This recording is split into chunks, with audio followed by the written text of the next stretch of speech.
ప్రధానమైన అంశం ఏంటంటే నిన్న రాష్ట్రంలో దేవాదాయ శాఖకు సంబంధించి కొన్ని స్థలాల కేటాయింపుకు సంబంధించి కేబినెట్ ఎజెండాలో చర్చ ఉంది. దీనిపై చర్చ జరిగే సమయంలోనే టీటీడీకి కానీ లేకపోతే దేవాదాయ శాఖ కానీ కొన్ని స్థలాలు ఏదైతే ఉన్నాయో వాటిని కేటాయించడంలో నిబంధనలు పాటించాలి అని చెప్పి కూడా ముఖ్యమంత్రి ఆదేశాలు జారీ చేశారు. ఇదే సమయంలో మంత్రి నాదెళ్ల మనోహర్ టీటీడీ ఇటీవల కాలంలో తన తీర్మానానికి విరుద్ధంగా ఒక ట్రస్ట్కి స్థలాన్ని కేటాయిస్తూ నిర్ణయం ఎలా తీసుకుంటుందని, అలా నిర్ణయం తీసుకోవటం అనేది టీటీడీ చేసిన తీర్మానానికే వ్యతిరేకం కదా అని ప్రశ్నించారు. ధర్మ పరిరక్షణ కోసం తిరుమల శ్రీవారి సన్నిధిలో పనిచేయాలి కానీ ట్రస్టులకి వీటికి స్థలాలు కేటాయించుకుంటూ పోస్తే ఇక దానికి ఒక హద్దు ఉండదు అని కూడా ఇదే సమయంలో పవన్ కళ్యాణ్ జోక్యం చేసుకొని వ్యాఖ్యానించారు. తిరుమలలో శ్రీవారి సన్నిధి అంతా కూడా ధర్మ పరిరక్షణకే కట్టుబడాలి కానీ వ్యక్తులను చూసి లేకపోతే బోర్డు సభ్యులను చూసి మన నిబంధనలను సడలించుకుంటూ పోతే తిరుమల పవిత్రత దెబ్బతింటుంది అని కూడా ఆయన ఆందోళన వ్యక్తం చేశారు. తిరుమలలో ఏదైతే అంతకుముందు ప్రైవేటు సంస్థలకు కానీ లేకపోతే ట్రస్టులకు కానీ వీటి వ్యక్తులకు కానీ స్థలాలు కేటాయించకూడదు అని చెప్పి అంతకుముందు ఒక తీర్మానం చేశారు. ఆ తీర్మానానికి విరుద్ధంగా అంతకుముందు చేసిన తీర్మానానికి విరుద్ధంగా ఇప్పుడు టీటీడీ బోర్డు సభ్యుడిగా ఉన్న జంగా కృష్ణమూర్తి అంతకుముందు వైఎస్ రాజశేఖర రెడ్డి ముఖ్యమంత్రిగా ఉన్న సమయంలో ఆయన బోర్డు సభ్యుడిగా ఉన్నాడు. అదేవిధంగా ఆయన కుమారుడు వైఎస్ జగన్మోహన్ రెడ్డి ముఖ్యమంత్రిగా ఉన్న సమయంలో కూడా బోర్డు సభ్యుడిగా ఉన్నారు. మళ్ళా ఇప్పుడు కూటమి ప్రభుత్వం అధికారంలోకి వచ్చిన తర్వాత చంద్రబాబు నాయుడు ముఖ్యమంత్రిగా ఉన్న సమయంలో కూడా ఆయన బోర్డు సభ్యుడిగా ఉన్నారు.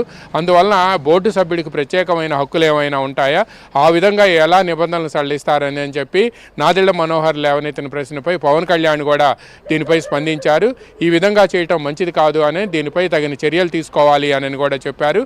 ఇలా నిబంధనలు సడలించుకుంటూ పోతే తిరుమల పవిత్రత దెబ్బతింటుంది అని చెప్పారు. అంతకు ముందు రోజు కూడా తెలుగుదేశం పార్టీకి సంబంధించిన సీనియర్ నేత యనమల రామకృష్ణుడికి సంబంధించిన స్వగ్రామంలో ఒక ఆలయాన్ని టీటీడీ దత్తత తీసుకోవటంపై కూడా అభ్యంతరాలు వ్యక్తమయ్యాయి. ఈ విధంగా వ్యక్తుల కోసం మనం ట్రస్టుల కోసం కూడా నిబంధనలు సడలించుకుంటూ పోతే ఆలయానికి సంబంధించిన పవిత్ర దెబ్బతింటంతో పాటు భక్తుల మనోభావాలు కూడా దెబ్బతింటాయి. దీనిపై తగిన చర్యలు తీసుకోవాలని కోరారు. వెంటనే ముఖ్యమంత్రి చంద్రబాబు నాయుడు కూడా స్పందించి కేబినెట్లోనే దీనిపై వెంటనే తగిన చర్యలు తీసుకోవాలని, అసలు దీని వెనుక ఏం జరిగింది, ఎవరి పాత్ర ఉందనేది కూడా తేల్చాలి అని చెప్పి కూడా ఆదేశాలు జారీ చేశారు.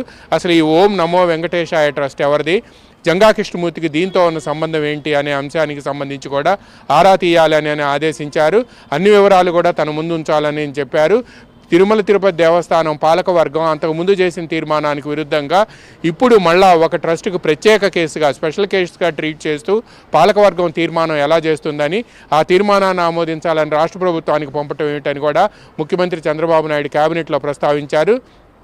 దీనిపై వెంటనే కూడా తగిన చర్యలు తీసుకోవాలని, అసలు తిరుపతి విజిలెన్స్ విభాగాన్ని కూడా ఆదేశాలు జారీ చేశారు. దీని వెనక ఎవరున్నారు, ఈ ట్రస్ట్ ఎవరిది, అసలు ఎందుకు ఈ విధంగా అడిగారు అనేది కూడా తేల్చాలి అని కూడా ఆదేశాలు ఇచ్చారు.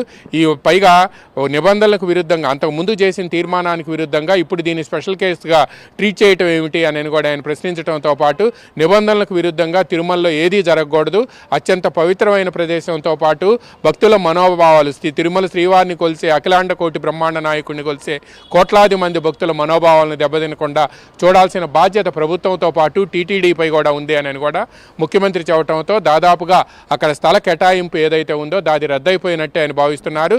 దీని వెనక ఉన్న కథ ఏంటో కూడా తేల్చాలని ముఖ్యమంత్రి ఆదేశించడంతో దీనిపై ఇంటెలిజెన్స్ వర్గాలతో పాటు తిరుమలలో ఉండే విజిలెన్స్ విభాగం కూడా ఆరా తీస్తుంది. శ్రీహరి రైట్, మొత్తానికైతే సో పాలక మండలి సభ్యులైనప్పటికీ సో అక్కడ ఉన్నటువంటి నిబంధనలు, అక్కడ ఉన్నటువంటి పవిత్రత, ఆల్రెడీ అక్కడ తీసుకున్న నిర్ణయాలు వీటన్నిటినీ కూడా ఫాలో కావాలి అనేది